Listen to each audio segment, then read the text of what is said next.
Live. Namaste. Good morning, everybody. It is my immense privilege this morning to welcome you all to the 8th webinar of Vikasana NEP 2020 Vision to Action, organized by Disha Bharat. I am Bhavana Kashyap. Disha Bharat is a non-profit social initiative started in the year 2005 through its innovative and activity-based workshops. Disha Bharat sensitizes the students, faculties, and parents on the theme Know Yourself, Know Your Country, and Know Your Culture. Our faculty enrichment program, Prerana, the journey from teacher to guru, is aimed at inspiring the teachers to become role models for their students.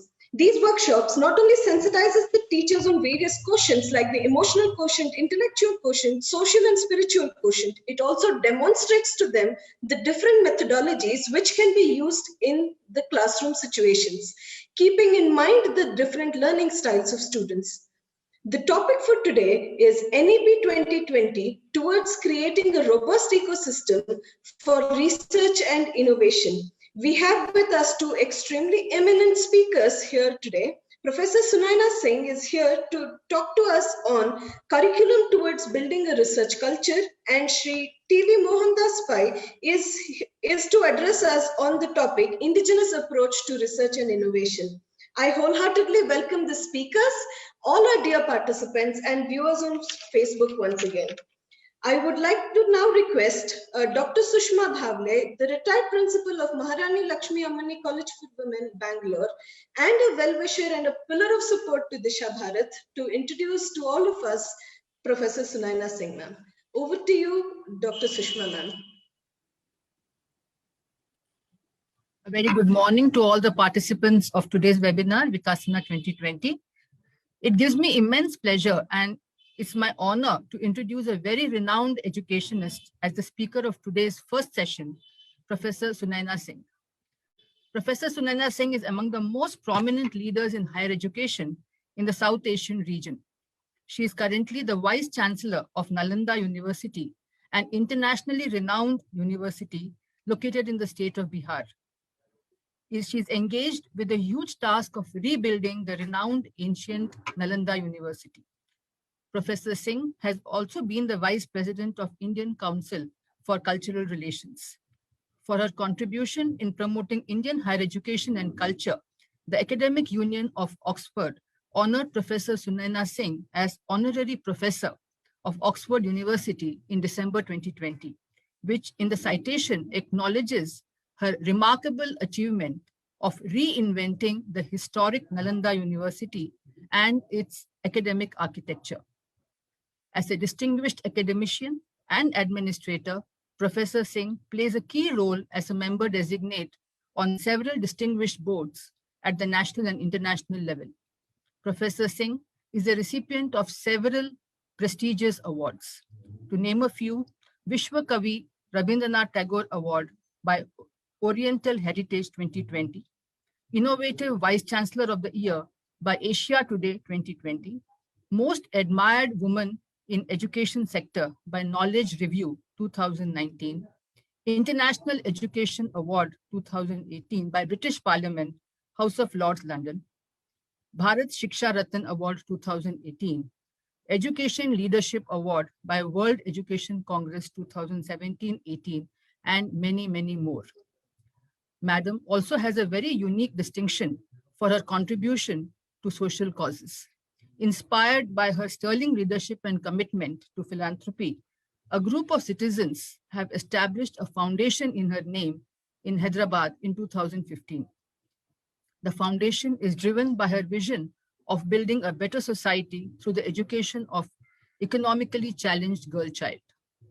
With her vast experience in the field of education, I am certain we will get a lot of information on NEP 2020 with emphasis on curriculum towards building a research culture.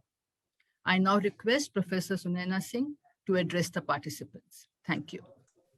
Thank you. Thank you. Thank you for those kind words of introduction.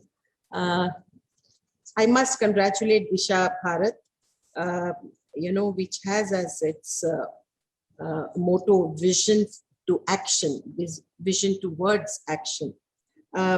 I think this is a wonderful initiative by Disha Bharat, and my congratulations again, my compliments to you. We've been, since NEP has been launched, we've been having series of webinars across the country. I think that's the right way to go, because discussions and deliberations lead us to new ideas, innovative thought process. The whole idea about creating a new education paradigm, in the 21st century. If we look at our education policies, 1968, the first one, 1986, and thereafter, during P.V. Narasimha Rao's prime ministership, there was one revision.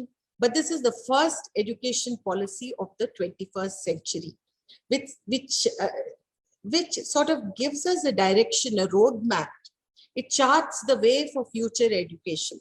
And I think the entire education policy that I have gone through several times, and I find that it's probably the finest piece of work on education per se.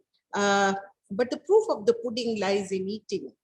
And that is where I look for transformational leaders who will actually be in a position to transform the policy into action. That is where the key lies. Now, when we look at our own ancient education system, and then I'll come to curriculum very quickly, we'll gloss through systems of knowledge.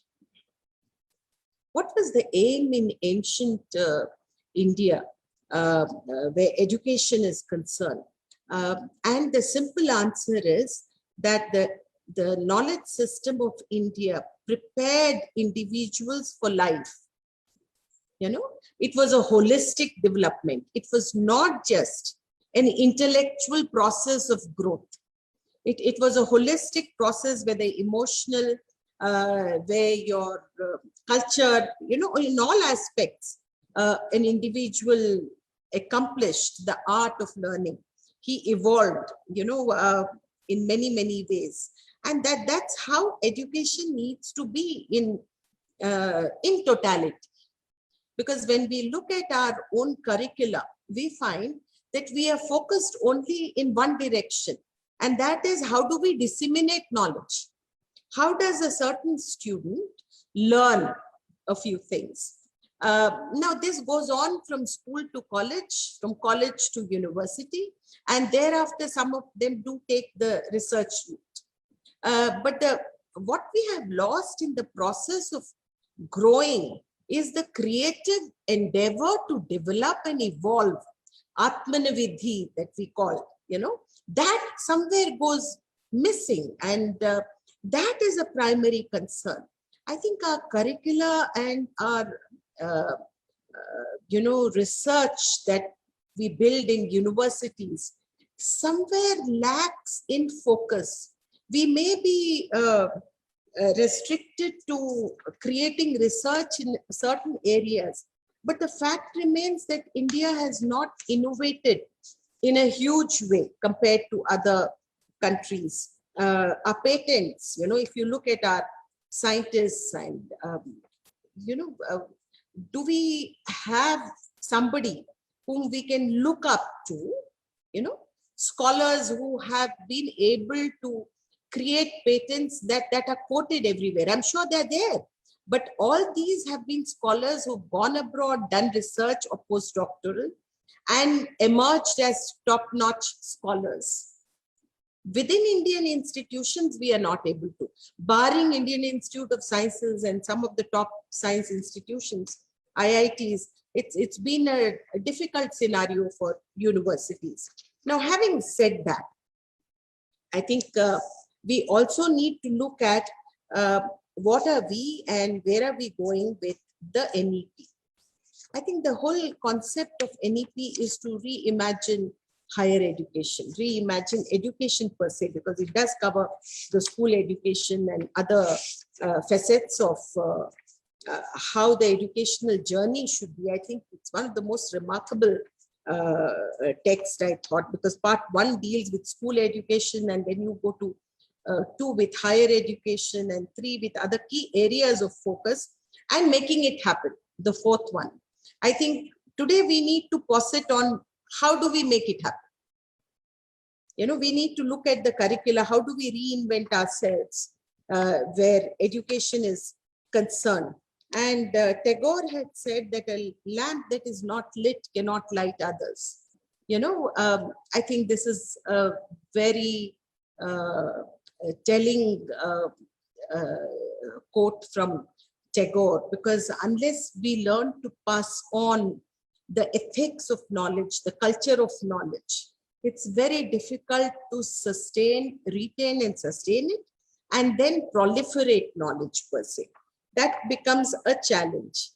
We look at the number of award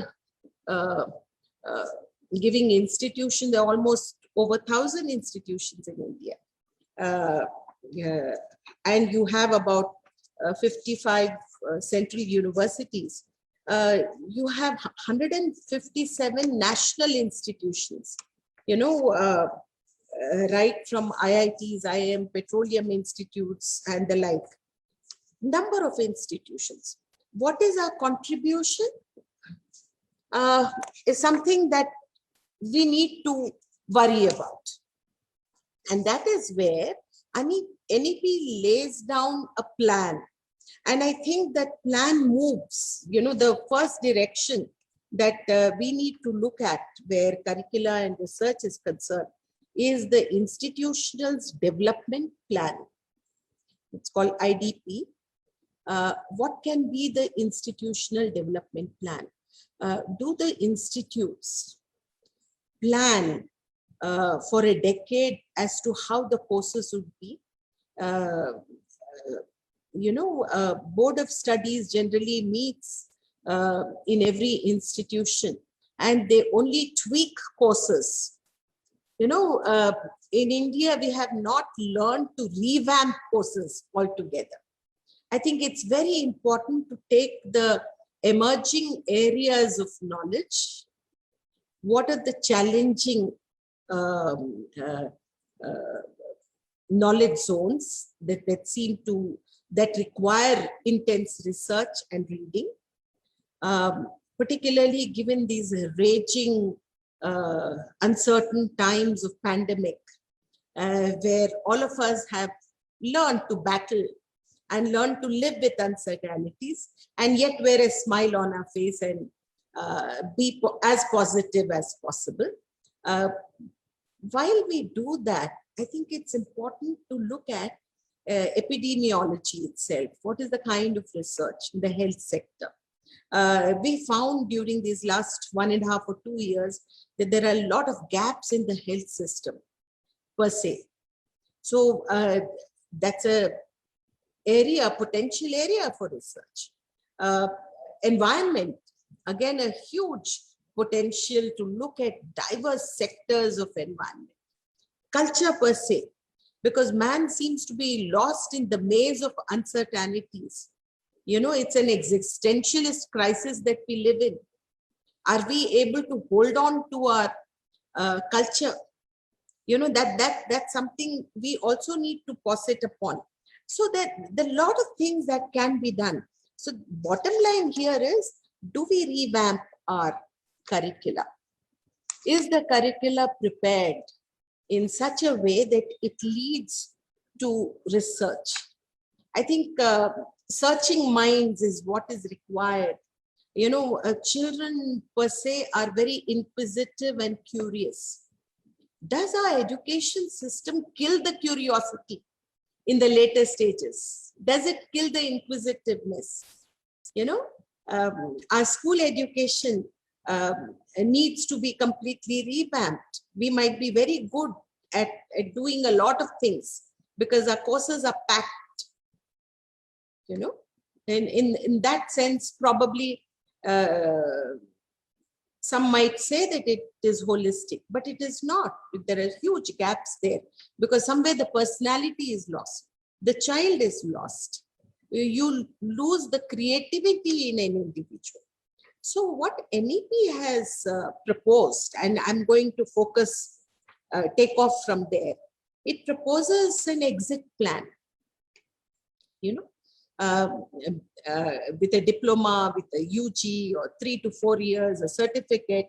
You can start with a certificate and you feel you're not able to move forward, or you have a job, then one can move on with a diploma or bachelor's, or then you move forward. So the courses here are perceived as multidisciplinary, you know, skill oriented, because you also need to have courses that skill you in different ways so that you are able to handle the complexities of life. Flexible curricula is one of the primary objective, and I think this needs to be part of any institution. You know, you give options, which we call a cafeteria model.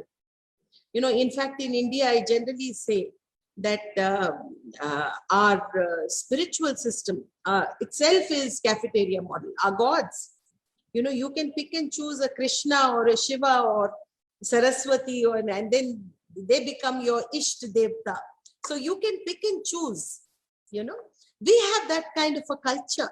Somewhere are we losing that? You know, the choices that are built into the system were missing in education system. So flexible curricula is all about providing multiple choices. There are many diverse variety of menu laid on the table of different subjects, of different courses, and the students have, you know, they may find it difficult to choose. That's where the challenge lies. You know, one should be hungry for knowledge. They need to. So flexible curricula is very, very important. The other important segment for if we want research to develop our curricula to be innovative is the autonomy accorded to the institutions. You know, while we may have regulations, but regulations should not throttle the institution of its autonomy. It's very important that we are able to balance the regulation with the autonomy. You know, academic growth is directly linked to the kind of freedom of choice that you have there. How much can you innovate? How much autonomy do you have there? Autonomy also comes, just as we talk about these days, people talk a lot about so-called freedom. Freedom comes with a sense of responsibility. So therefore, in education sector, we need to be very clear as to what would be our boundaries, you know. So that's very important. So design new courses and curricula, challenge yourself to come up with new courses, look around in the world as to what is happening, and then build a curricula around new areas, emerging areas of knowledge, or perhaps the institution can create its own sector of knowledge. So that's very important. The other thing that needs to be done before we come to research is how are we evaluating our students? You know, this is again a very important segment of learning and growing. Is it an assessment or is it memory based? Most of our evaluation is memory based. I give a lot of importance to memory. It's important to learn, you know. I think my generation can quote at random and quote an entire poem or a Shakespearean play. I find the younger generation do not remember the text because probably we have failed in teaching. You know, this does not mean that you have to learn everything by rote. But I think if you read it, if you understand something, amalgamate it, then it becomes part of your system. It's like when you read a Shakespearean play, or you read a part of poetry, which you might like immensely. So you need to absorb it as well. And that comes only when you resonate with it. So one needs to do that. So memory is also important, but memory is not everything. You know, in school education system, in college education system, you're talking only about memory, then you have failed somewhere or the other. Because you need to innovate, you need to adapt, you need to absorb. These three facets of learning are very, very important. How creative are you in your learning process as well? You know, here we are moving from teaching to learning. How can we adapt? How do we absorb? Are we teaching students to adapt quickly, changing the gears as quickly as possible? You know, that's very essential. So we need to look at these three aspects, because I believe that creativity, positive approach is very, very important. Reflective thinking, problem solving, aesthetics,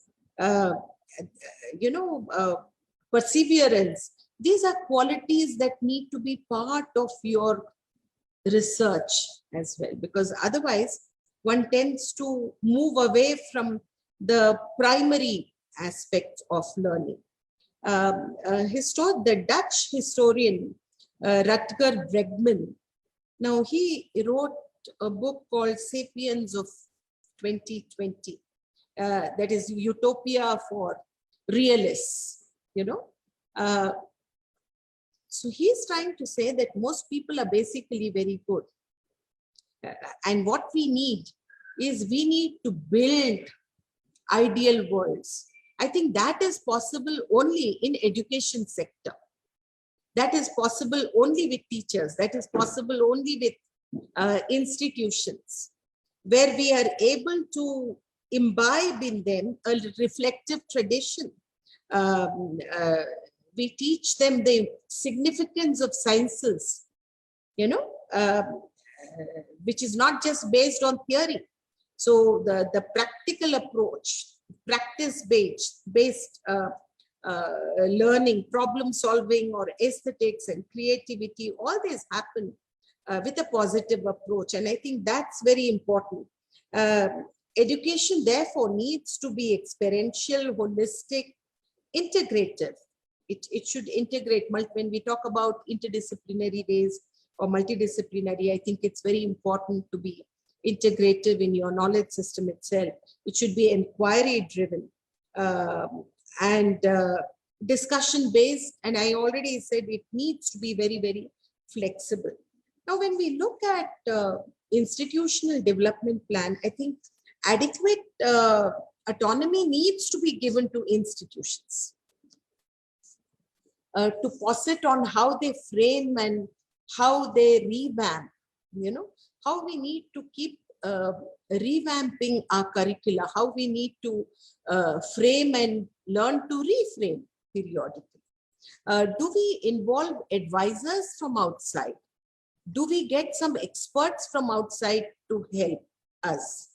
Not just depend on our faculty, not just depend on the internal resources, but I think the experts from diverse fields, if they're part of our advisory scheme, or we dip into knowledge from different sectors and draw from the well of knowledge, I think it's important to do that. Then we innovate our curriculum.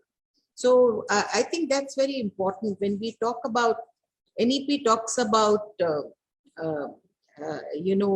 graded movement upwards, right from certificate, or you have the option, choose and move from a certificate or diploma or a 3-year or a 4-year degree or integrated masters. Students have the choice there. Now, when we provide that kind of choice in terms of degrees, we need to provide flexible ground rules for learning. And that is where research comes into foreplay. because every course can be research oriented. I think that is where I was, positing on how knowledge can transform itself, how we can lay down a new roadmap for ourselves. NEP is an ideal document from which institutions can take off, and particularly given the burgeoning kind of an evidence-based practice, burgeoning kind of a interest in learning which is practical, which is evidence-based, which is research-based. I think this will be an example for evolving a research culture at every level. At every level. I think to generate, if we look at research, how do we define research in simple words? Because we are looking at research not just at PhD and postdoctoral research, but to cultivate a research mind at every level. Research is to generate new knowledge. We generally look at it from that perspective. But if I stretch it a little more, if I extend it a little more, it is to create new knowledge so as to we work. The product here would be that we look at it in a different way, and that is a systematic, rigorous collecting and analyzing of data. I'm coming to the basics here. The research would mean collecting and analyzing data or information in a particular area of interest and documenting the outcomes, for others to read, for one to understand and others to read. So how do we document the outcomes? How do we prepare the outcomes from different schools of thought? Because there could be any kind of research on the given particular topic or area. So it has to be very systematic and rigorous kind of a research. Now that's the first step. Leading up to the data and all, outcomes have to be kept on one side, and one needs to look at how would one contribute to that data. That's where the creativity comes in. That's where the creative knowledge happens. So this is very important. So should all universities do research? NEP says that there could be teaching colleges and research come teaching. I think even teaching colleges have to be research based. Institutions that have research and learning, I think that can get even more innovative. There was a time when all masters had a dissertation. We are getting back to it. At Nalanda, we already have masters with dissertation. Some universities are starting now. I think it's very important to have a dissertation at master's level, because you are actually providing the key to research there. How does one evolve an area? How does one posit on a topic? How does one lay down the bare rules and regulations? It's very important to look at the framework that you're going to create in terms of new research. I think that's very important. At undergraduate level, the number of projects, I think it's very important to be, curriculum needs to be very innovative in terms of projects, in terms of term papers, in terms of debates, in terms of extracurricular activities, so that there is a holistic development of the individual. And the disciplines are very important here. That's how you evolve a disciplinary attitude towards research and learning per se. One of the important thing here is the research culture. So now I come to how do we look at culture per se? research culture would mean that knowledge permeates all your academic endeavor. It's knowledge needs to permeate. It needs to be absorbed in every possible aspect of learning. So the mission of an institution, therefore, according to me, is to emphasize applied research or applied scholarship. I think that should change. We need to bring about this change and posit on how we can develop a culture of applied scholarship, promote applied scholarship. One of the limitations that institutions generally suffer is from limited institutional resources. To develop research, you need to assign resources for research, resources for innovation. Innovation in India, particularly at a lower level institutions or universities, some time back, most institutions embark on opening a center for innovation, center of innovation. Generally, the heads of the institutions or the faculty have no idea what to innovate or how to go about it. The science departments were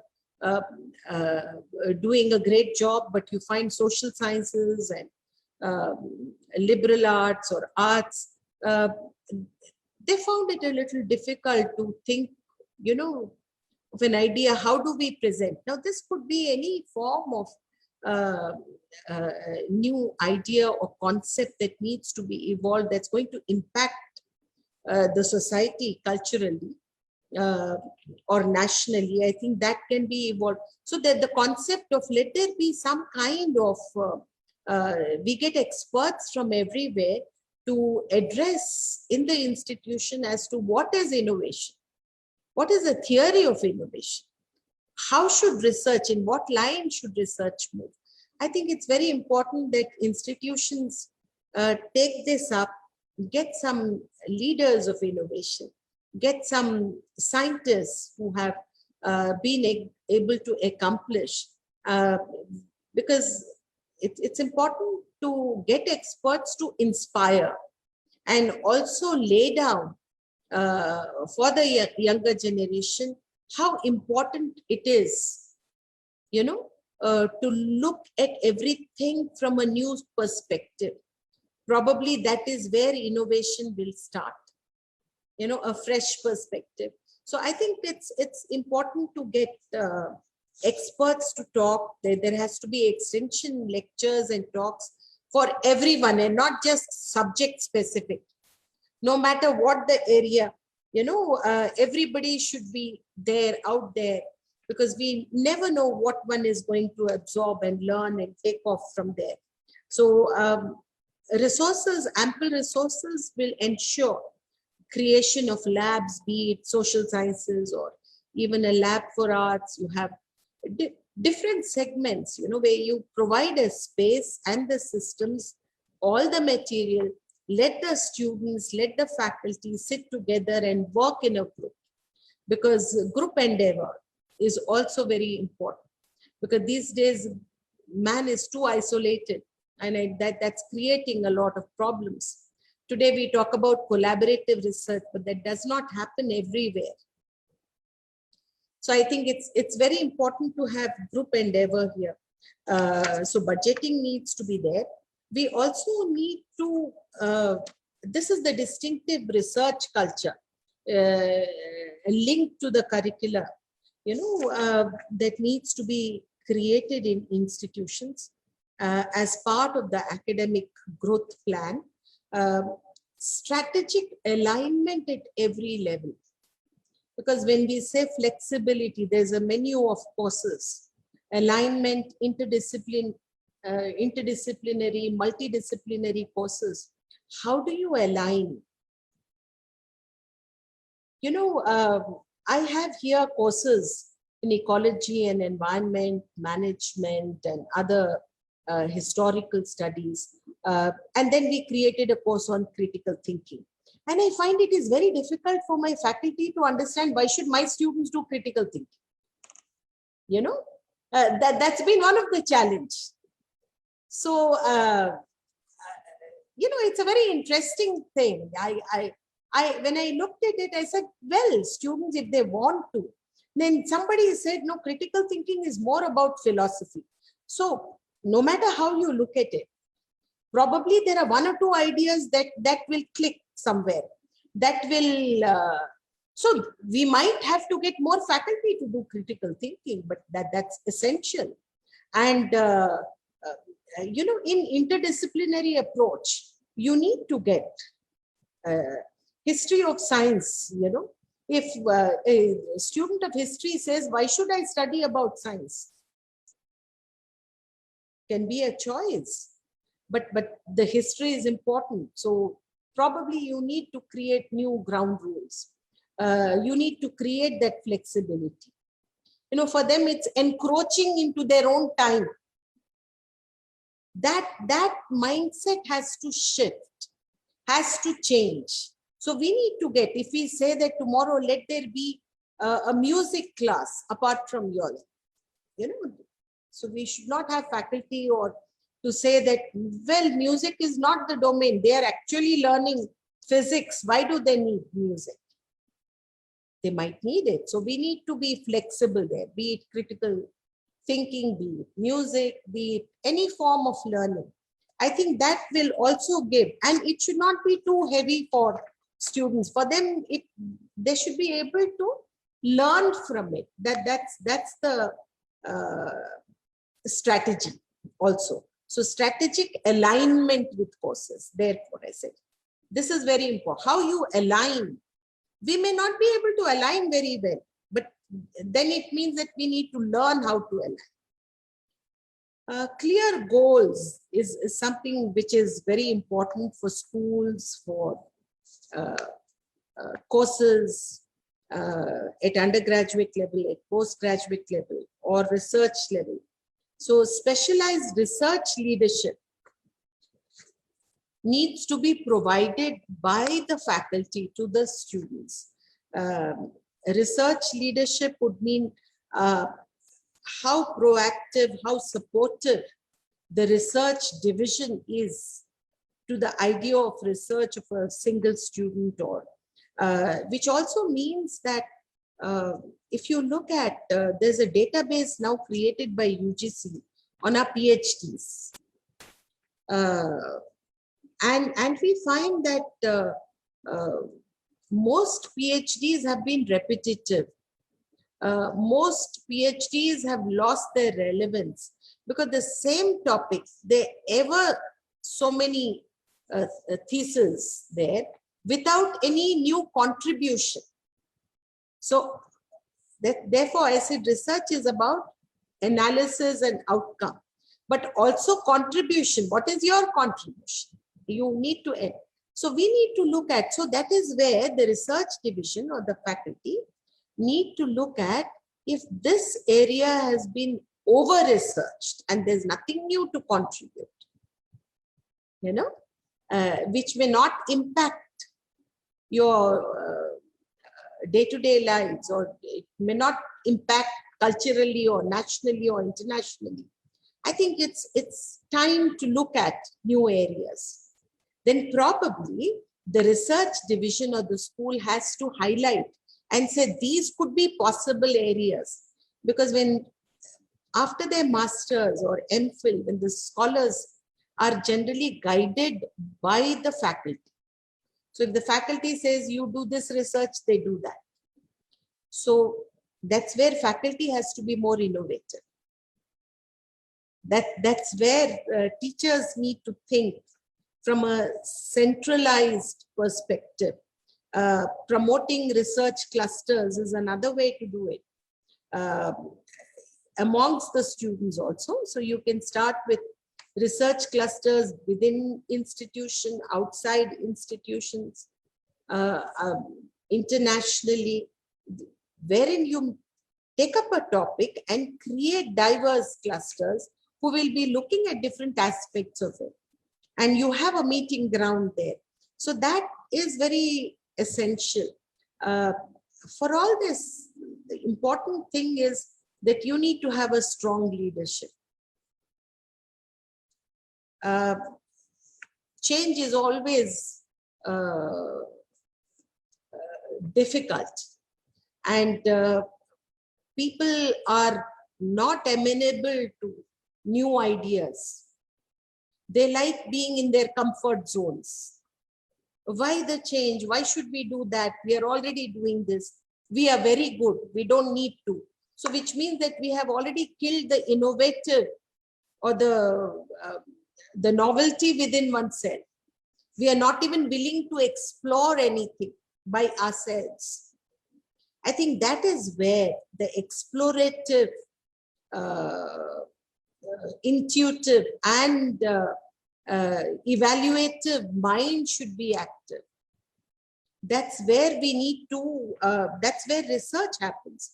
So curricula needs to move in these directions. And I think most importantly, I think teachers, faculty need to be oriented. Before we even look at our students, I think it's very important to orient the teachers, the faculty, because it is they who need to change. The children will change, the students will evolve. But if the teachers do not evolve, the faculty is not willing to grow, cannot live with a different idea, you know, then education will fail. That's where, when we reimagine education, I think it's very important what Charles Bukowski said. You invent and keep reinventing yourself. I think it's very important to do that. Invent and keep on reinventing oneself, because not a very comfortable journey, because you're, you know, at every point you may have to keep on changing and evolving. But I think that's the only way to grow. That's the only way to be. So when we look at research and organizations, institutions that need to think about evolving a research culture, I think it's important that we need not look at ourselves as even a college or a school or a university. Let's not be misled by these silos that we have created for ourselves. The bracketing, no matter where we are, be it a college, be it a university, be it an institution of repute or may not be, I think it's important that you can get there. You know, you can create a reputation, you can create your own patents, you can create a new innovative culture of research and augmenting, you know, learning process per se. And if you look at, you know, our own culture, it's been, I think, a culture of innovation. You know, if you look at our own knowledge systems, you know, there's so many arts. If you just look at the kind of arts we have, it's a mind-blowing kind of data that you will find in our own knowledge system. So I'm talking only about art. So imagine in science how much it would be. So where have we lost all that? So I think in our education system, there should be a course on our own knowledge system. You know, what was the Gurukula tradition? How is it that students were taught in a certain way? When we talk about holistic education and we refer to it, what is our own culture? What does it tell us about it? So that's very important. So restructuring of institutions, just to sum up everything, innovative research culture, flexibility in courses, in curriculum, how new ideas need to be encouraged, how the framework needs to be revamped periodically. I think this is very, very significant for research. And when we look at what NEP has to give us, I think it gives us a framework. It gives us an overall picture. It's for the institutional leadership to evolve. That's where I think even leaderships need to be renewable leadership. Leaders also need to renew themselves, reinvent themselves. Look at, be inspirational in their journey. Otherwise, it's not going to work. It's not going to work. So how do leaders evolve? Leaders need to, that's where I think when you look at leadership, when you look at the heads of the institutions, how many of them have the courage to bite the bullet? Because it's not easy to embark or charter new ways, new pathways, because people like to be where they are. They don't like to be challenged. They don't like the change, as I said. So I think it's important that leadership itself it needs to be very courageous. Without courage, there is no movement forward. And organizations that thrive, they bring about the best, are all about strong leadership, innovative leadership. On that note, thank you. Thank you so much, ma'am. It was indeed a very informative talk. Warm appreciation for you from all our participants are seen on our chat box. Ma'am, with your permission, a few questions would you? Yeah, absolutely. Okay, ma'am. Thank you. The first question that we have is, you spoke about institutional development plan. Right?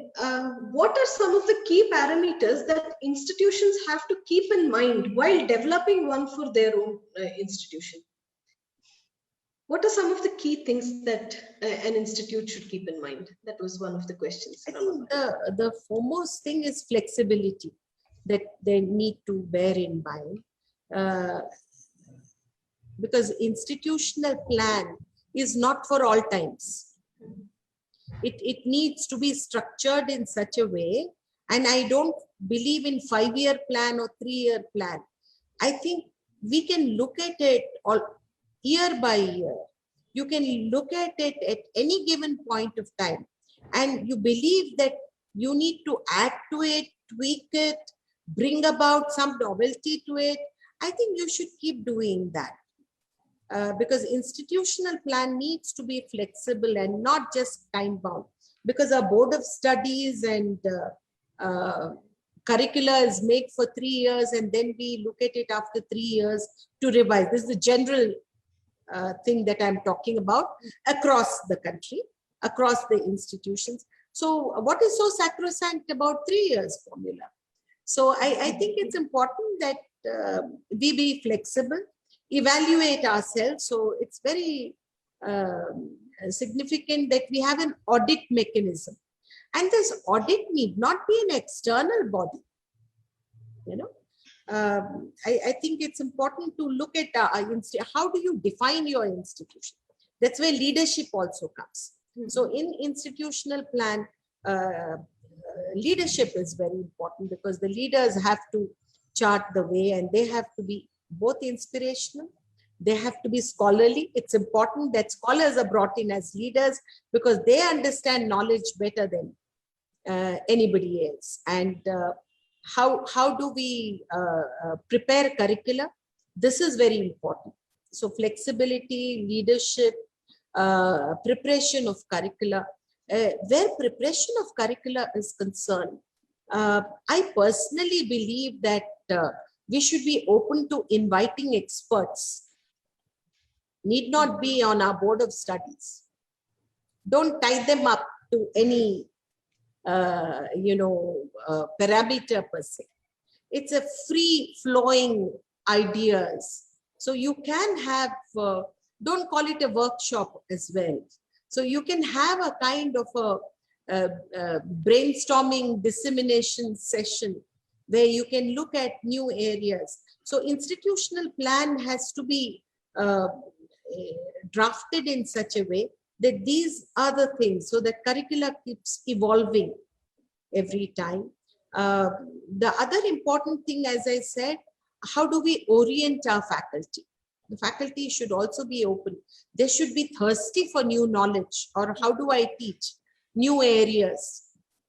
You know, I don't want to be stuck only with one area. That also should be there, because there were times when we were looking at expertise in one area. Today, it is fine to be dipping into different knowledge areas. You know, you need not be just master of one. You can.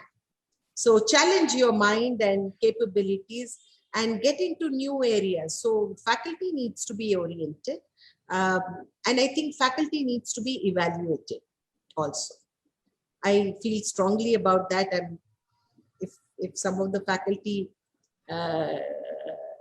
feel offended, I'm sorry, but I think it's important, because I found many people tend to become dead in their approach, you know what I mean by when I say, because there's nothing new coming from there. So I think it's important to awaken them. So they need to be evaluated. There need not be some strict measures per se, but periodically, I think it's important. It's important. And those of them who are good, they don't need to be, they are evolving. So that's these are some of the things, that one needs. These are ground rules. I'm talking about primary basic things. Yeah. Yes, thank you, ma'am. When you spoke about flexibility, importance of flexibility in creating an institutional development plan, and also in a curriculum in general. So one of our participants here, Dr. Sumati ma'am, she has, if we are affiliated to any university, what are the areas of flexibility that kind of a college can exercise when an institution is affiliated to another university? Well, that the structures need to be, that's a very good question. I think that's where we are trapped. I said we are in silos. At times, we are affiliated to institutions. Maybe, but in that affiliation, it's very important to build in autonomy. Academic autonomy should be there. Fee, other things, let it be as per the institute. If you're affiliated to a university, that is fine. But the academic autonomy will define the college. You may be affiliated to any institution.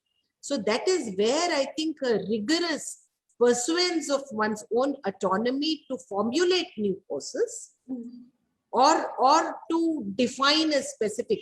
Nalanda is embarking on opening a new center, first center. It's a College of Ecology and Environment, we call it. It's a specific domain, a domain that we are, I know within that there is complete autonomy to evolve the courses on climate sciences, waste management, water, hydrology, or whatever. So, and you can stretch as far as it can take you there. So either build a specific area, but insist on autonomy. Other things, which is important there is affiliated colleges are generally private colleges, right? They generate their own funds. So there's no dearth of funds. So I presume and I hope that a large amount of that funding is kept aside for research and innovation. I think it's very important to do these two things primarily. Yeah. Okay. All right. Thank you so much for that answer. Thank you. One more question that we have is, what are the different types of pedagogy, in your opinion, when incorporated in the new curriculum, can foster scientific curiosity in our young students? If we come, if we come to pedagogies within the curriculum. That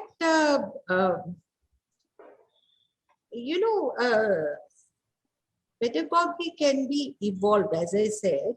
It depends on how an institution would like to chart its pathway, and then you keep evolving the pedagogy as per that. That's where in the pedagogy you can build in your report writing, your how does a research plan, how do you, that also can be there. It can be how do you build a research plan with when you're applying abroad for funding, how do you do that? How do you have term papers? How do you have projects that can be built? So pedagogy within the, I won't get into the domains, no matter what the domain. I think pedagogy is as far as your imagination can take you, and a new structure of pedagogy will definitely be much more productive. In the pedagogy, you can't have pedagogy without evaluation. So you need to also demarcate and say this percentage or that. And for writing, writing your final exam, 50%, 50% for your term papers, your seminars, how do you build a plan? So I think pedagogy, I'm not getting strictly into that, but I'm just giving a rough idea as to how it can be evolved. Now that's where you also need autonomy. That's why I said academic autonomy is very important. Yeah. Okay. All right, ma'am. Answers. Yes. Thank you so much. Do we have time for one more question, ma'am? Yeah, please go ahead. That will be the last question, I hope. Yes. Okay. Then, you have rich academic experience in different parts of India. And, from your experience, what is your one message for our junior faculty, especially, who have a long time to serve yet? So one key message for them, especially with regard to the implementation of the NEP. Well, let's not bind ourselves to implementation of NEP. Right. Okay. I think as junior, I would call you young faculty. So young faculty, freshers who've just come, or maybe 3 years, 5 years into the teaching line, I would say that be as creative as you can be. And diligence, sincerity, culture, it's very important. Discipline is some of the things that the younger faculty needs to have as its primary constitution. I cannot do without this framework. So this defines me. So you need to be defined by your discipline, your culture, your flexibility, your creativity, your enthusiasm to learn. That enthusiasm should never wane or vanish. Because I think that's something that keeps me alive and going, is that because I'm ever eager to learn and be enthusiastic. I think that's second nature. Once you develop that, it becomes part of you. So I think, and I won't restrict this to youngsters. I'm sure we have very good faculty, in India, the kind of scholarship that we see, it may be in remote areas because our country is huge. We are the third largest higher education sector in the world. The number of teachers and faculty, I think it's again mind-blowing. Of those, there are many who may be doing exceedingly well, but we may not know about them. Yes. But their students will spread the good word about them. So we have our own sort of diplomatic way forward, where students are promoting the teachers as well. So that happens. But I think young faculty need to be very, very active, alert, not get into a comfortable zone and be stuck to it. I think then you're worse than getting old. Yes. Keep challenging yourself. Yes. Get out of the comfort zone, I would say. Thank you so much for your words of wisdom, ma'am. Thank you very much. It was indeed a pleasure to listen to you and an honor to host you on Disha Bharat's platform. Thank you once again for all your words. I'm sure our participants and all our viewers will take a lot from whatever you have said. A lot of them are very practical advice that you've given for everybody regarding the curriculum, the research, how research should be defined, and the way forward for all of us. Thank you so much once again. Now I would, we are awaiting another. Thank you so much. Yeah, you have a very eminent speaker there again. Yes. Yeah. So we are awaiting another fantastic session by none other than Shri T.V. Mohandas Pai sir.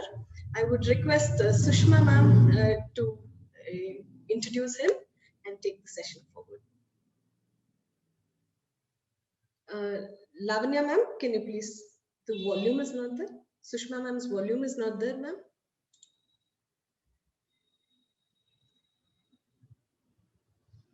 Global. Before it's my privilege to introduce our second speaker of the day, Mr. Mohandas Pai, who will be enlightening us on the topic NEP 2020, Indigenous Approach to Research and Innovation. Mohandas Pai is a Padma Shri awardee and chairman of board of Manipal Global.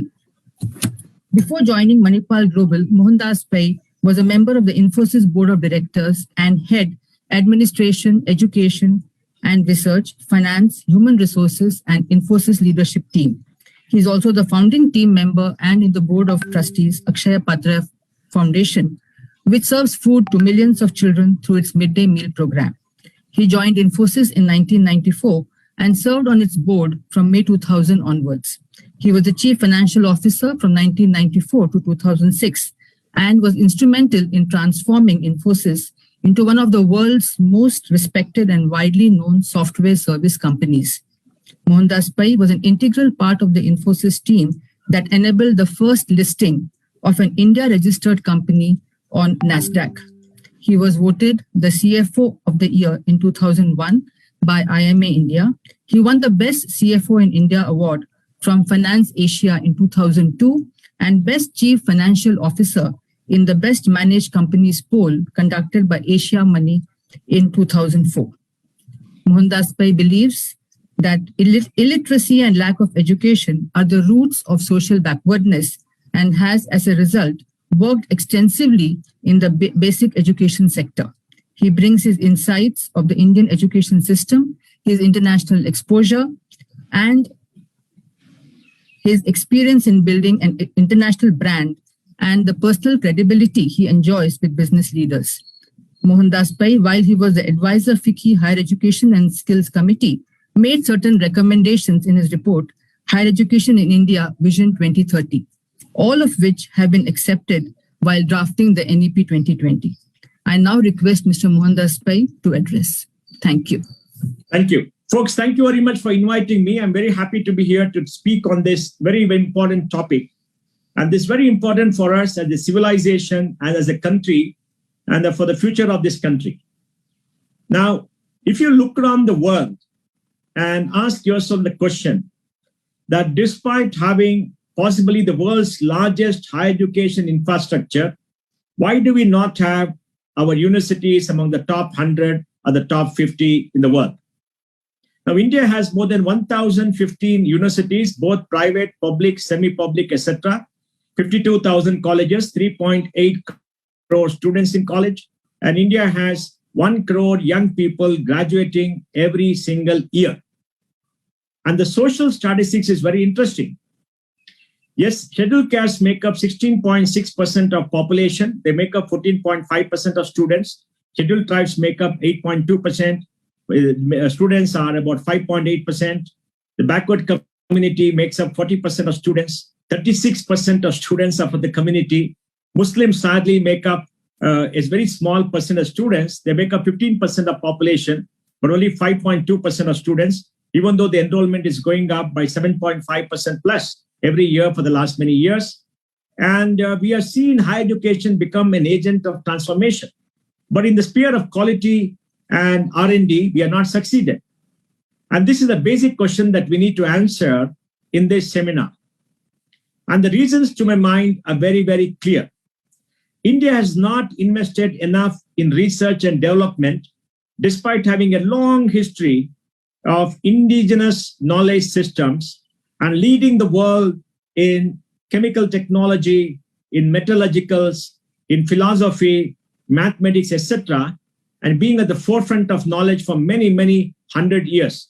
The first ever university in the world was in Takshila, a part of undivided India. India had about 14 universities before the Islamic invasion of India, starting from around 800 ADE in Sindh. Our higher education system was systematically destroyed by these invaders from outside. So India had a long tradition. Indians knew about it, but why is it we are not among the top 100, top 50, etc.?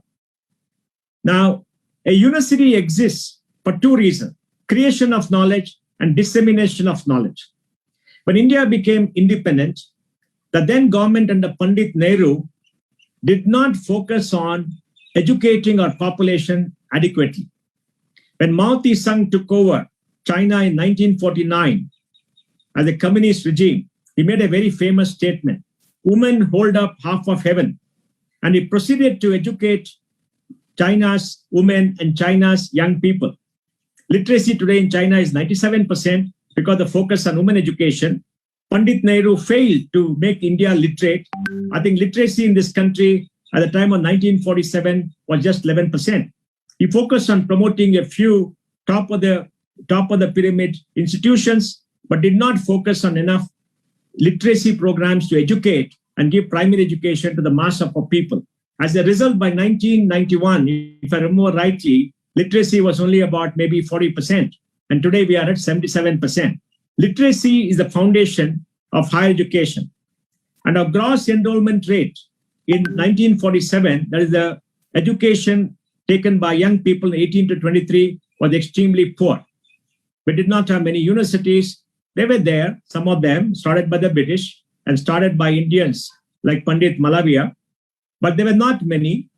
And by 1991, if I'm right, our gross enrollment rate was again 12 to 13%. So India did not invest enough in higher education in the first 50 years of our freedom. Then, two, India did not invest enough in research and development. Pandit Nehru had a fascination with Soviet Russia, and he centralized R&D in separate government institutions like CSIR. And CSIR became ivory towers, where they were researchers, money went to them, but they had very less interaction with the universities. Western Europe and the United States had a policy by which they focused on research in the universities and gave them public funding. Whereas Pandit Nehru funded these kind of big institutions and later DRDO in the multiple governments later, but they had not much connections with universities. As a result, our universities were starved of money for research and development. And unless you spend on research and development, you will not create enough PhDs, you will not have enough postdoctoral students, and you will not earn a name for yourself as a creator of knowledge. This lack of investment led to our brightest and best people migrating to the United States and to Europe, where they make up a large part of the non-local faculty and a large part of researchers, and they're doing extremely well because in those countries, there's huge public spending on research and development. A study which I saw recently said that only 3% of the graduates of IIT go to do post-graduation in the IIT system. Most people go for jobs or they leave the country and go outside for post-graduation, and only those outside the IIT system come to the IITs to do their doctorates and their postgraduate education. We want the best and brightest to stay in India, do their post-graduation and their PhDs. China, for instance, has 1,000 universities with a student population of 20 to 35,000 per university, all residential, and they spend enormous amounts of money on R&D. But India is not spending enough. The total spending by all educational institutions only about 5,000 crores a year, which is less than what one university in the United States or in Europe will spend in 1 year. So our universities have been starved of resources, barring a few, like the Indian Institute of Science. Even the ISC does not get enough money. So lack of public funding has essentially crippled the innovation system and research and development in our universities for a long period of time. The next important thing is, how do you improve the quality of the faculty and the quality of education in higher education? To do that, there has to be research and development. How do you create knowledge? How do you excite the minds of young people to go discover, to do great things, to be innovative, to push the frontiers of knowledge? Because young people are curious. They want to learn. They have got a great desire to learn. We don't have enough PhDs, enough researchers to teach them across many universities. Maybe the top 20 institutions, maybe the top 30 institutions will do. But in others, we don't have. The third big important reason is this Soviet-style socialistic model, a government saying that despite private education teaching 67% of our students, private institutions do not get enough funding for research. All research goes to public institutions. There's discrimination in the system against private institutions. And as a result, research is concentrated in certain institutions. Many vice chancellors, when I speak to them about this, ask me, why is the private sector not working with universities in India? Private sector funds a lot of research in the United States and in Europe. Why they're not doing it in India? Then I asked him one question. Have any of you approached the private sector? Do you have anything that is innovative, great discoveries the private sector wants to work with you? Unless you have great research and discoveries, why will anybody outside come to you, give you funding? You must have something to offer them. And do you go market yourself to other places, to a private sector to get research funding? Do you go with research proposals? Our universities do not, because they still have this socialistic mindset that the private sector is bad. I want to be very honest in my discourse, because unless we are honest with ourselves, understand what is right and wrong, we will never improve in this country. They too do not go on market. I remember at Infosys when I headed education, we set up the world's largest corporate university to train people in software engineering. And I had 600 computer science faculty teaching in Infosys, and no university in the world has 600, out of which 50% were PhDs. You know, they do not go out and market. I remember many global universities to come to Infosys and ask us for research grants, but the Indian Institute of Science didn't come. None of the many IITs came and spoke to us. They didn't come and market themselves. They stayed there in the ivory towers doing whatever they're doing, and they're doing good work. Many of them doing good work, but they never reached out to industry. Now, research flourishes when you reach out to industry.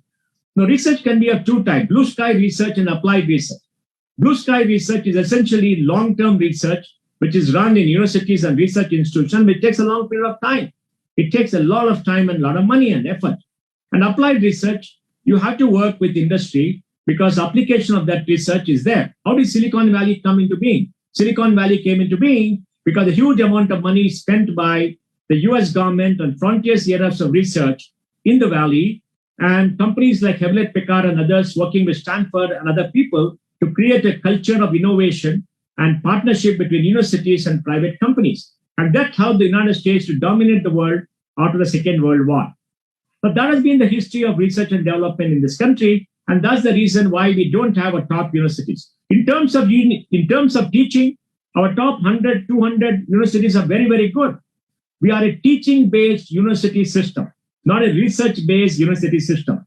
Our teachers are very good. That's why 700,000 young people from India go outside to get educated in global universities outside India, out of which maybe 500,000 go for general education. The balance 200,000 go for getting jobs or any kind of jobs and do some silly courses. And these 500,000 young people are very bright. And maybe 1 million will go, 10 lakhs will go if they have the money. And India spends $20 billion every year, $20 billion, 1,50,000 crores every year on the students who are getting educated outside India. Why couldn't they get educated in India? Because they don't have a good postgraduate system. We don't have a good PhD system of the quality that the United States has and Europe has. I always tell people, educate your young people, your children in India in undergrad, and send them outside for post-graduation, because you need to get an idea of the innovation and the R&D and the culture that is there outside the world, which sadly we lack. Now, India had a very stratified state-based higher education system. And like I said, 67% of education is done by the private sector. And now the government of Prime Minister Narendra Modi came out with a new education policy. It took about 4.5 years for it to come. under the able chairmanship of Dr. K. Kasturi Rangan from Bangalore, with Dr. M.K. Sridhar acting as a secretary. They had a fantastic group of people who came out, did research for 2 or 3 years, spoke to thousands of people, and came with a report. And they clearly identified what needs to be done.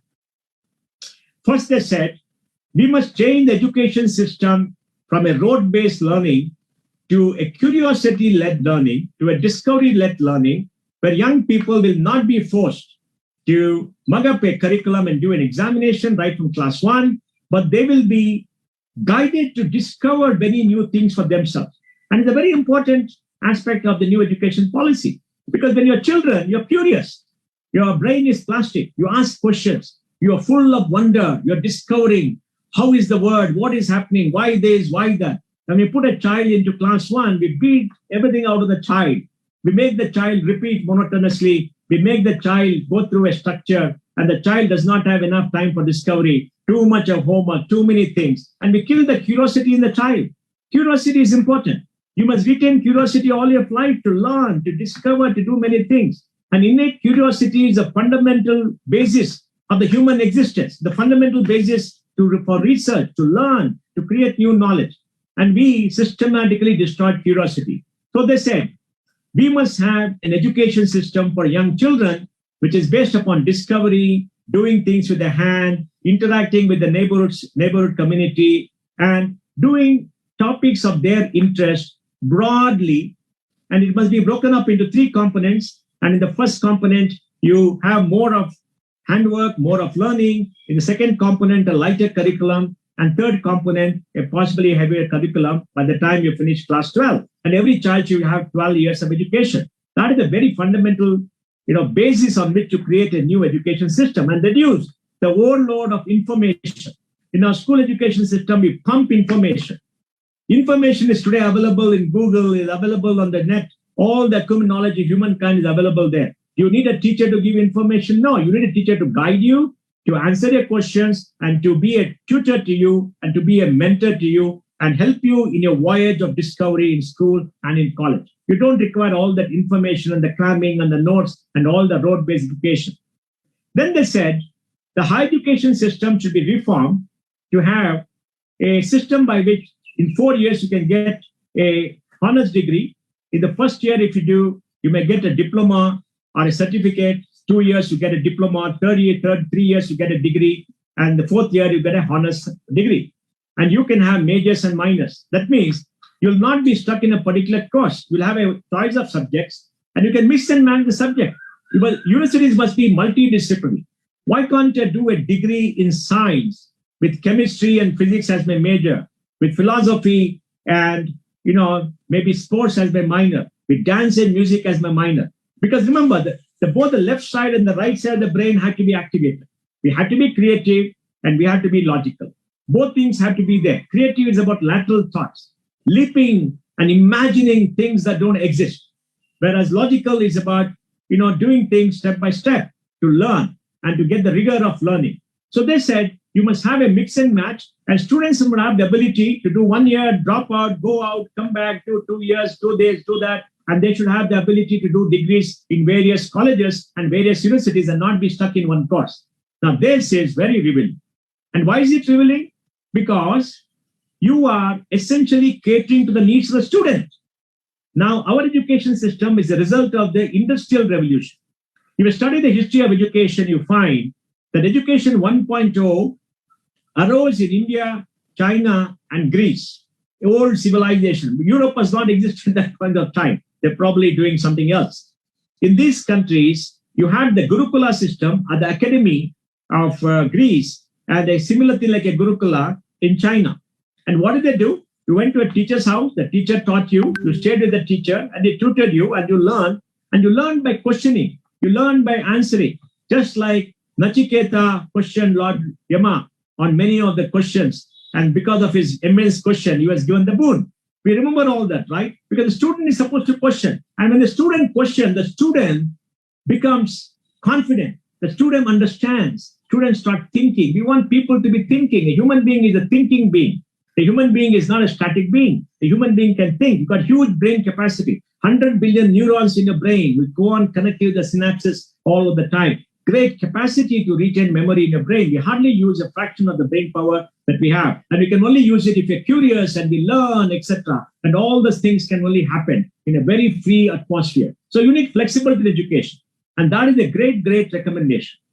And the third thing they said in research and development is that you're going to create a generation of young, curious students who are allowed to grow at their own pace. Then they go to college, they do programs of their side. Now they have to go for higher education. So we need our university system to be threefold: research-based institutions, and then we need teaching-based institutions with research, and then we need community colleges. People who don't have a need for research can go to community colleges, spend 3 to 4 years, get a good degree, do a master's, do what they want. And people who want to have teaching, who want to go for a job, or who possibly want to make a living can go to a teaching-based university with a little bit of research, and they can do that. And then they're going to be research-based universities where the focus is on research, creation of knowledge, and on teaching. The teachers are going to research to a larger degree in the university system where research is predominant. Everybody can't do research. If you go to the United States, maybe 15, 20% universities that are very good to do research. The rest cannot do research. They don't have enough faculty. And it's not okay in a university that all teachers should do research. No. In a good university, if 25, 30% of teachers do research, that's fantastic.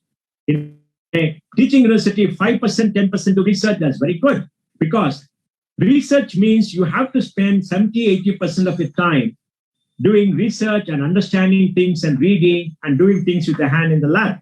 The time for teaching is less. Now, if you have a teacher and tell the teacher to do, faculty do research and load them with overwork, load them with a lot of teaching, lot of course correction, examination, they just don't have time for learning. They don't have time for reading. What do you expect them to do? Research requires time.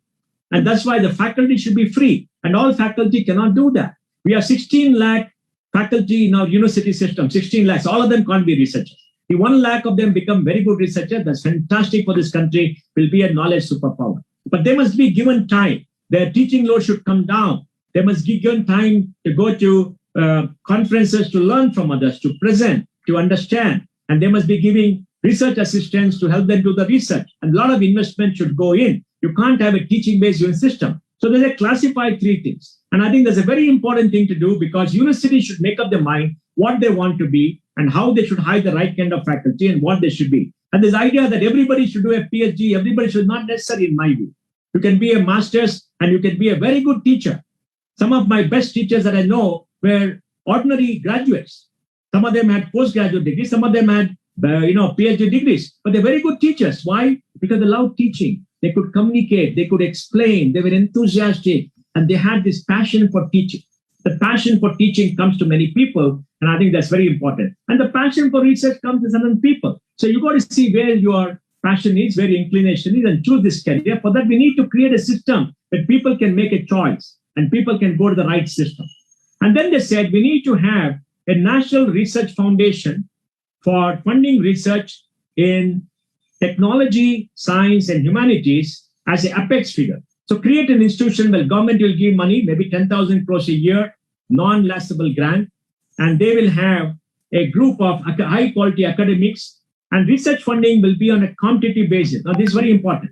Research funding will not be given to only government institutions. People should learn how to write research proposals. People should write how to write, and compete, and to go before this group and to pitch for it and be given money on merit. So there's a level playing field for any university. If you're a teaching university, you've got a level playing field, research-based. Nobody will be given special grants just because you happen to be somebody. You have to qualify and you have to go and pitch and you got to get it done. And even if you happen to be in a community college, your teaching or a research proposal is fine because everybody has an equal chance. And this kind of merit-based system has to be done. And we must foster, if you want to foster research in multiple universities, you must help people who are not on the same level as somebody from the IIT. But you must help them come up to the level because it takes time. Everybody has not got a PhD from IIT or from ISC. India has got 16 lakh faculty. So they said, we need to have this public funding and create a particular institution. And that I think is fantastic. And then you'll be able to interact with global institutions. You'll be able to interact with everybody else. And we will create special facilities. For the first time, the government is talking about giving 10,000 crores. And in the budget, they announced it. I hope they do it. And I hope they make it free as per the national education policy, because idealistic. And I'm hopeful because Prime Minister Modi has committed to the people that this is a good policy and his government is going to implement that. Then I think the new education policy also did a fantastic thing. They said we must focus on our indigenous language. Now, many of us, including me, were very confused when we are much younger and to say that everybody should be taught in English. Yes, English is important. It's a language. It's a global language. Maybe 75-80% global knowledge comes in English. So we must know English. But why can't we teach our students, native language? Why can't we teach them in Kannada? Why can't we teach them in Hindi? Why can't we teach them in Tamil? And teach English as a language. And the reason is very clear. The Chinese teach the students in Chinese. They get their PhDs and do well, and they're doing well globally. The Japanese do that. They're doing well. The Germans do that in German. The Russians in Russian. They all do well. Why is it that we feel that only English should be there? The reason is very clear. Japan, China, Germany, Russia have translating the world's accumulated language, knowledge into their own languages. We are not translated.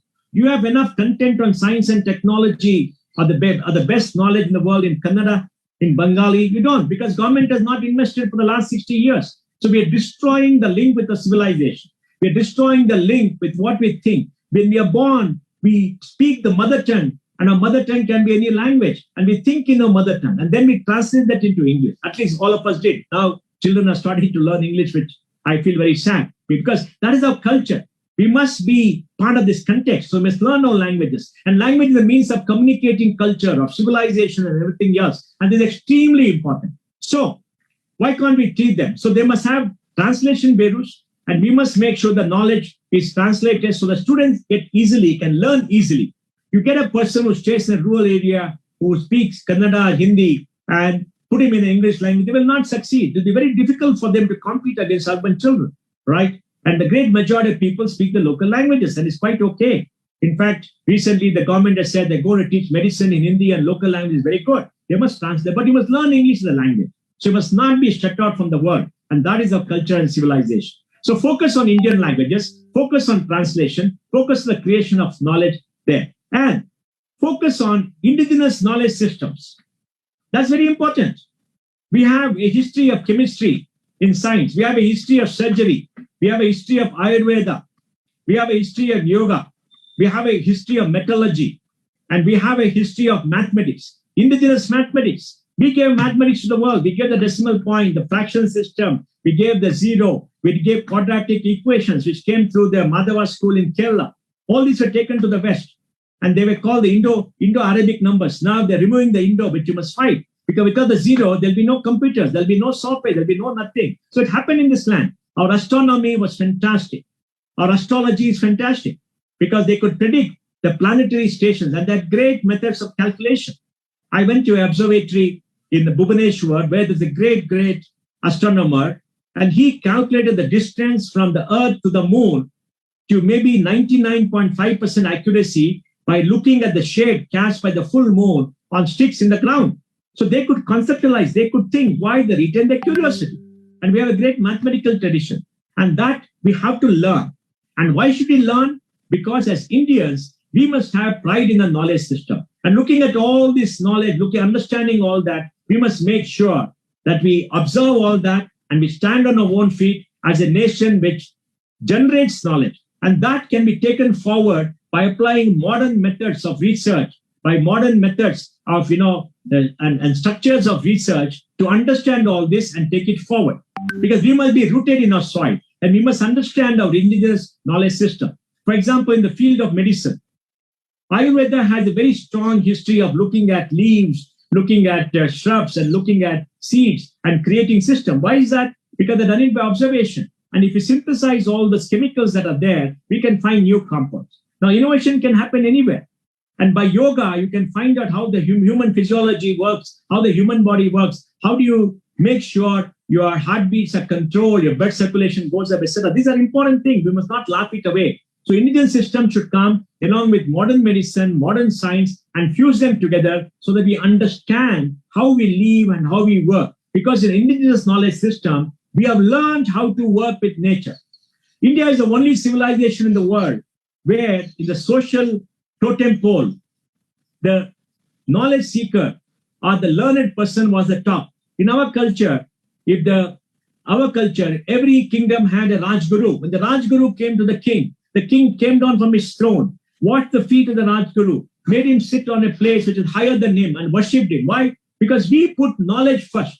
We understood that knowledge can transform society. We understood that knowledge can make society much better. We understood that the creation of this planet by whoever it is the result of knowledge. And you must understand the reasons for existence. So we place knowledge first. We are a knowledge-based civilization. And how do you put it into effect? By funding research, by making sure that our indigenous knowledge systems are all done, by focusing on our languages, understanding that. And each of our language is got a scientific tradition. The sounds that come out from any of the lipi and any of the sound that you use in Sanskrit or in Pali or in Prakrit or in Malayalam, it all comes out of a scientific basis. The alphabets in the language are a scientific basis. All the things you must learn so that we can fuse that with what is happening around the world and create our own stream of knowledge, which we can be proud and we can say that we have done something very unique. Because people rooted in their own civilization will find solutions to the challenges that humanity faces. And this research-based system, giving focus on our languages, giving focus on our indigenous knowledge system is a very, very good move to be done.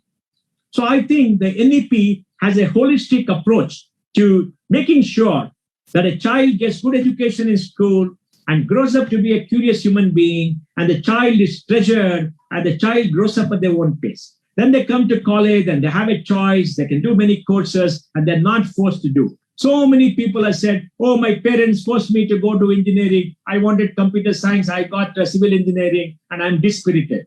Suppose you didn't get a seat. You can do it as a minor. You can do something else. And remember, Ramanujam didn't do well in all subjects. He focused on mathematics, but he's a genius. The world has never seen a genius like that. Very few, if at all, right?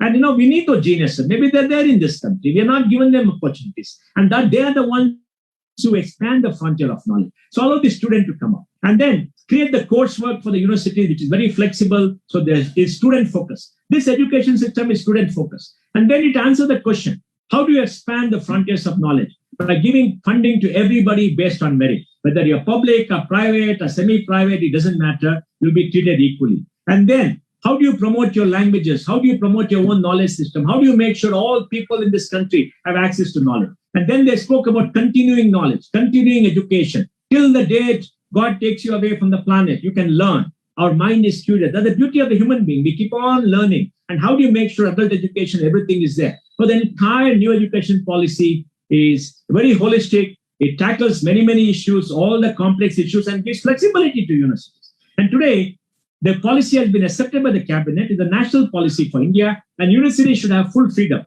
It also says universities will have full autonomy. They will be driven by them. All great universities are autonomous. They can't be controlled by bureaucrats sitting in Bangalore or in Delhi. They have to be run by the vice chancellor. They have to be run by the academic council. They have to be run by the faculty. They have to design the courses. Yes, government can set minimum standards, but they have to design it. They have to run it, and they can take guidance. And nothing in the policy makes you not do it immediately. You can start changing your curriculum, start changing everything right now. The policy is already there, and you can do it. So I want to end here by saying that I'm very happy to be with you on this occasion and to talk about, the research and development and indigenous research and development, and to talk about the new education policy and what it does for you. And my hope is all of you will in future work to get this policy in place in your colleges and your universities and use it to focus on students. Education system has to be focused on students. Students' curiosity is important. They must learn. They must be curious. They must go out of your university as proud graduates. They can do well in academics. They can do well in sport. They can do well things because people are very talented. In whatever way, the talent should flourish. They must bubble up. They must be enthusiastic. They must have the passion. They should make India a much better place in future. And that can only come if they give freedom. And the university should have freedom. Our faculty should have freedom to work and to operate and to teach. And they must not be overloaded. They must get resources. And we must respect our culture, respect our indigenous knowledge system. All that is there in the university. Thank you very much. Thank you very much, sir. Thank you. Thanks a lot for your address, sir. So do you have time for a couple of questions? Or? Yes. You can ask me questions. Okay. All right, sir. Thank you.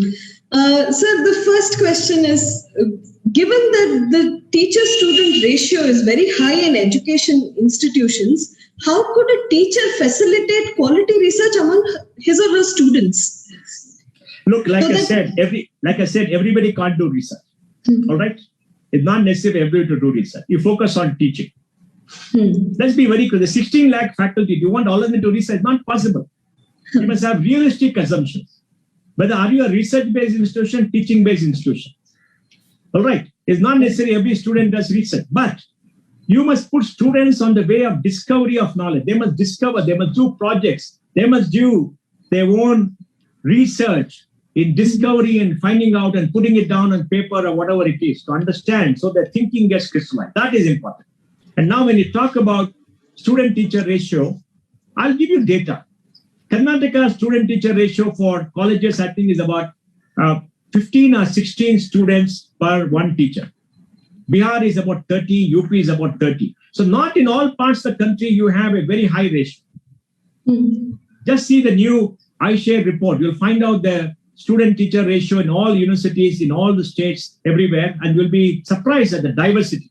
It's only in North India and some places where there's a very high number of students per teacher. So this theory that everywhere the same is very wrong. So you must look at data. And second, like I said, a faculty's job, in my view, personal view, please don't be angry with me, is to invoke curiosity of discovery. Curiosity. Yes. You must make them discover. You must ask them questions. You must have a dialogue. The best teaching comes when there's a dialogue, not a monologue. Teaching is not a monologue. Teaching is not a one-way transmission of information. It's boring. Now the student knows better than the teacher because they will Google and find out and tell you what has happened, which you don't know. Am I right or not? Yes, certainly. Because Yes. the knowledge, because all the knowledge the world has is there on the web. What is new? The interpretation of that is difficult. Understanding is that difficult. That is where you need a teacher. You need a teacher to give that information. No, you can read all that. But you need a teacher to make you explain and understand what it means. Correct? That's where the teaching comes in. So you have to change the method of teaching. And that, to my mind, is the biggest change that has to happen. And the biggest impediment to the new education policy will be the faculty. Because please remember, at the faculty, you will be there for 25, 30 years. Students come and leave in 3 years, right?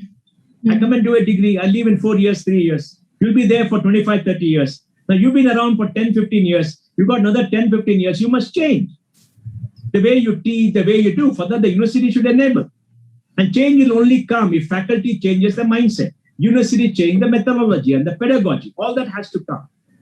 So this student-teacher ratio being high is not a fact in most universities. It is there in few. And then you can use technology. And then in a class, you can get the top 2-3 bright people to come and help you out. Why not? Right? Yes. There are many ways to do it, right? You know, if you go to a good teacher, whom the students acknowledge to be a very good teacher, and look at how they teach. They're persuasive, they communicate, they question, they're very friendly, they instill, they inspire the confidence of students and the curiosity, right? And they all Yes. work as a team. We did an interesting experiment in a medical college in Antigua. We had lectures and people used to do learning. Then we said, we created batches of 10 students and told them to study a particular topic and discuss among themselves. And we said the faculty will be available to explain if you don't understand. Now this improved the academic accomplishment by 25-30% because everybody got interested in small batches. And they all learned. The students took turn to explain. And people questioned, people learned, they pulled each other up, and it worked very well. So there are many experiments that you can try. Yes, sir. So thank you so much for that answer. So one more question we have is, you touched upon that about the mindset of the faculty. And in India right now, like you mentioned, the quality of research and the quantity of research both are low. So what are your tips for the faculty, those who are interested in research? How do they develop a mindset to do more research? Well, you know, I will ask you a fundamental question. Why is one educational college or a university good and why is another one bad? Any answers?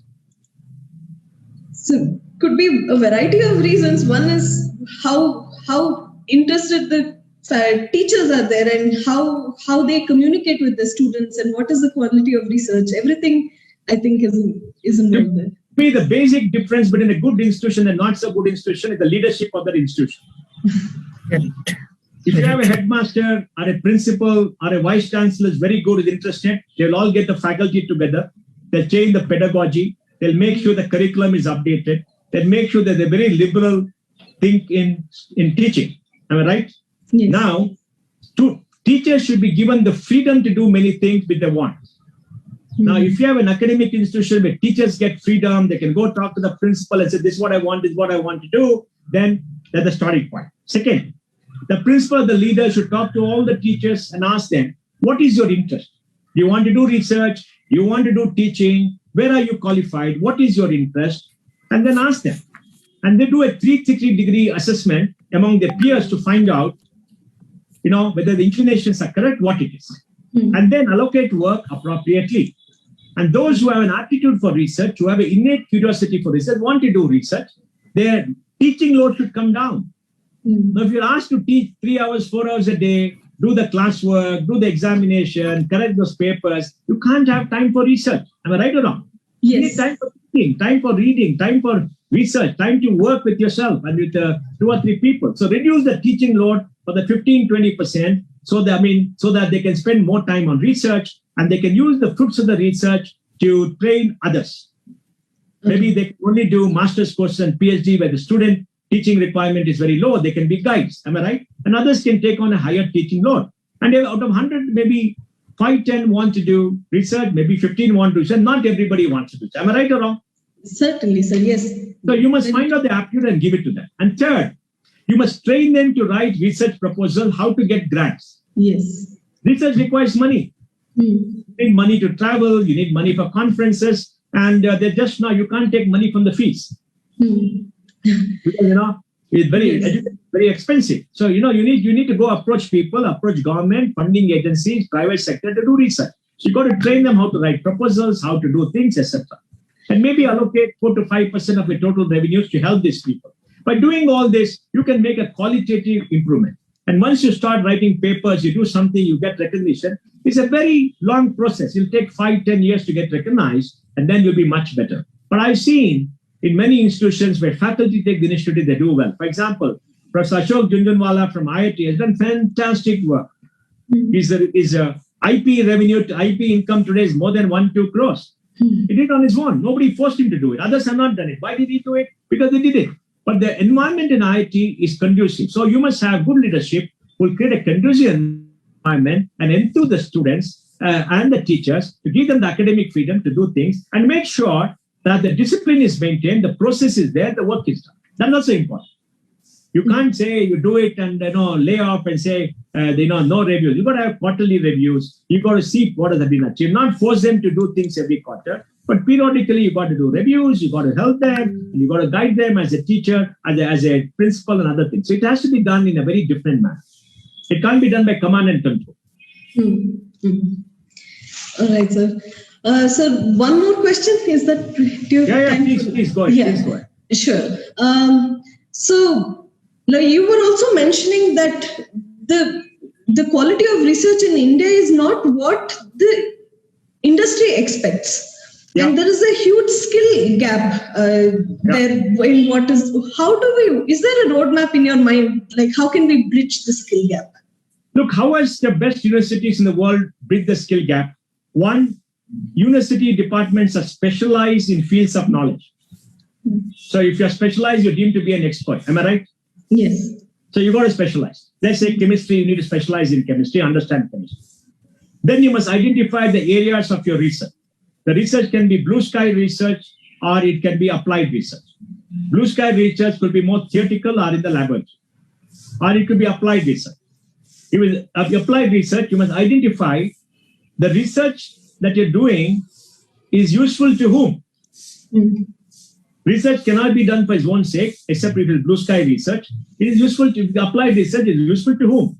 Then you must identify those companies and others who can use the research and go talk to them and tell them, we are doing this, do you want to collaborate? Invite them inside, call them to come and give lectures, make them sit in the academic council, and get the community integrated into your institution. So they all look upon you, they understand you, they take pride in you. There's a gap between educational institutions and the outside world. Bridge the gap. And once you work with them, they will help you out because they're also curious. They also want to be innovative. And then you go to the factory or go to the place and see what they're doing and see how you can help. They'll give internship to your students, internship to your faculty. So you've got to build a bridge between industry and this, and that has to be done by you as faculty. If you go there, they will respond. Do they come discovering and wanting to see who is doing? Not many in India, sadly. Not because they don't have confidence. They don't have confidence. They don't know. So you must go out and seek them and work with them, especially all the neighboring industry, etc. I was speaking to a university in a place in Gujarat, and they said they got a chemistry department which is working with 250 companies in that particular area. They're working with them. The experts from the industry come and take lectures. They come and sit with them on the curriculum. They talk to the students. Students do internship. Faculty goes there. So that kind of interaction has to be built up. That's the way you'll be able to get the outside world interested in you. Now you got to ask the question, among all the people who are coming for the seminar, how many of them has gone to industry? How many of them have spoken? How many of them have created a network of people from the outside world in the field of activity? Very few. All right, sir. Thank you so much. I think you have answered most of the questions that we had in the 3 questions that you took. Thank you once again for all your time. It was a pleasure listening to you, and thank you so much for taking. Thank you very much. Very happy to speak to all of you. Thank you very much. Thank you. Thank you so much, sir. It was Dr. Sri Mohandas Pai sir beautifully summarized the harmony that needs to be there between the students, the teachers, the system and the institution, and also how expertise from outside can be integrated and how communities can be involved in learning. Thanks again for his wonderful talk. Now I would like to invite Srimati Suma Nagesh, a counselor, a yoga expert, a volunteer with Disha for a very long time, and a very pleasant person, a very nice human being, a favorite amongst us all, to give us the vote of thanks. Thank you, Bhavna. Yes. Yeah. Am I audible? Yes, ma'am. Please go ahead. Yeah. Guru Brahma, Guru Vishnu, Guru Devo Maheshwaraha, Guru Sakshat Parabrahma, Tasmai Shri Gurave Namaha. I salute all the teachers and the eminent speakers who are present in the forum today. I'm really stunned what to say about it. How nice if I were to be born now and become a student, start the career as a student now. I really enjoyed this session. First and foremost, I want to thank the speakers for their wonderful speeches and the directions given to us, all the participants, both from Disha and the registered participants who are the faculties of various universities, and also the people who would have participated in the live Facebook program. I thank each and everyone. Coming to the words, wonderful words spoken by Professor Sunaina Singh Madam. She emphasized so much about the flexibility of the curriculum that has to be given and the curriculum that has to focus on the knowledge dissemination in the current system. Retaining, sustaining, proliferation of knowledge must be looked at. Institutional development plan for the coming decade, key for successful implementation. Healthcare, environment, culture are all the possible areas for the research. And I really liked the cafeteria model, suggesting that when it is possible in the spirituality field for us to select our own gods or the way to progress, why not it be for our education curriculum? That was really a wonderful thing. Perhaps that is also the key for innovation of research, madam. And she very clearly told about the strategic alignment that has to be done and the clear goals at all levels, when we take up the research leadership, and it has to be a creative one, not a repetitive one, and evaluative mind should be active. And her final words for the junior faculty, when she said young faculties. Yes, that was a wonderful thing she mentioned. And thank you very much, Madam Sunaina Singh, for her beautiful words. Coming back next to Shri Mohandas Pai's words, how much emphasis he gave on keeping the curiosity of the children, I was really moved with. Once they come to first standard, we start pouring in the fixed roadways that the children have to move on. When we try to kill the curiosity and make them fixed for a road-based education. He very clearly emphasized about the independent way of research development to be done instead of centralized R&D only to certain institutions, because that would not solve the problems of the country. This will also disconnect the universities from the R&D, and thus they will remain only the information transmitters and not knowledge creators. Mohandas Pai also emphasized on the partnerships between the universities and private companies. This will help retain our brightest talents with research and innovative mindset. He emphasized on the importance of questioning and curiosity, which will help in building the culture and innovative. Perhaps the main gist I would really relish is about the concept of language he has spoken. When we are forgetting that learning through our mother tongues can also benefit us to gain the knowledge, we are going back of English as a language. Yes, definitely it is a language. It is a required language, international language that we need to learn and sustain also wherever we go outside.